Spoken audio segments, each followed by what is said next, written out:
Қазтрансойл компаниясы үшін ең басты құндылық қызметкерлердің денсаулығы. Коронавирус індеті таралу қаупі басталған уақыттан бастап компания профилактикалық іс-шараларға аса мән берді.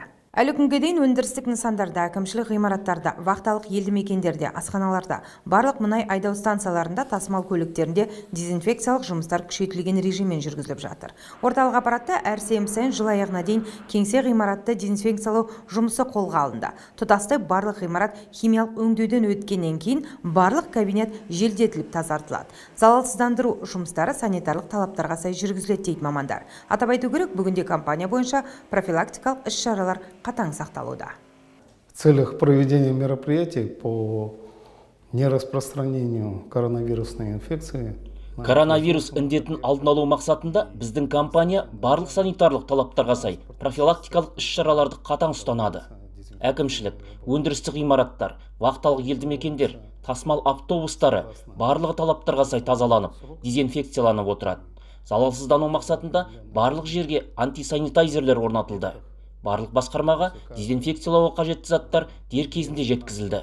Компания бойынша өндірістік нысандар мен кеңселерге дезинфекциялық туннельдер орнатыла бастады.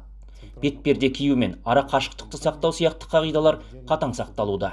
Ал аймақтардағы өндірістік нысандар мен кеңсе ғимараттарында залалсыздандыру жұмыстары қалай жүргізіліп жатыр?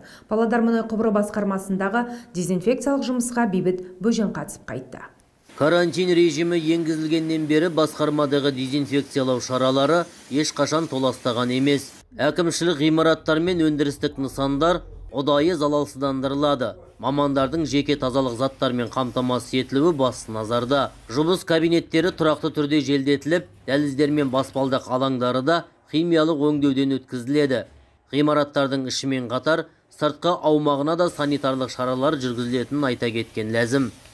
В Павлодарском нефтепроводном управлении проводятся усиленные санитарлық. Павлодар мұнай құбыры басқармасында коронавирустық індеттің таралуын алдын алу бойынша күшейтілген санитарлық эпидемиологиялық шаралар жүргізіледі. Басқармада бетперде кию режимі енгізілген. Мердігерлік ұйымдар тарапынан залалсыздандыру заттарын пайдаланумен ғимараттарды жуып сүрту жұмыстары атқарылады. Әсіресе есік тұтқалары, баспалдақ таяныштары, сол секілді жаппай пайдалану орындары дезинфекцияланады. Қоғам бойынша бекітілген тосқауыл шаралары тізбегіне сәйкес, тәж-тажалдың алдын алу мақсатында қызметтік көліктер де күніне 2-3 мәрте арнайы химиялық заттармен дезинфекцияланады. Сонымен қатар басқармада қол алысып амандасуға тыйым салынған. Асханаларда бір үстелге бір адам қағидасы енгізілген. Бейбіт Бөжен, арнайы КТО News телеарнасы үшін.